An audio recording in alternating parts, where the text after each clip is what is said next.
দেখুন কৃষক ভাইয়েরা, আমার মরিচ ক্ষেতটা কত যত্ন করে করলাম। বর্ষার কারণে, বৃষ্টির কারণে সব মরিচ মরে গেল। ইহাতে আমার দুঃখের সীমা থাকলো না। শুধু আমার নয়, সকল কৃষকের একই অবস্থা। হায়রে দুঃখ, আমরা কি করে এখন বাঁচবো, ঠিক মতো বেঁচে থাকবো? আমার কপালে হাত।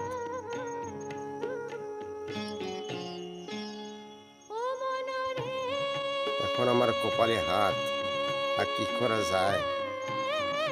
প্রকৃতির নিয়ম সবাইকে মানতে হবে।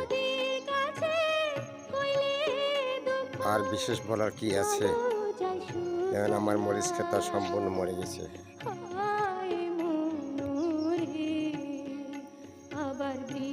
কি বলবো সবাইকে, কি বলবো?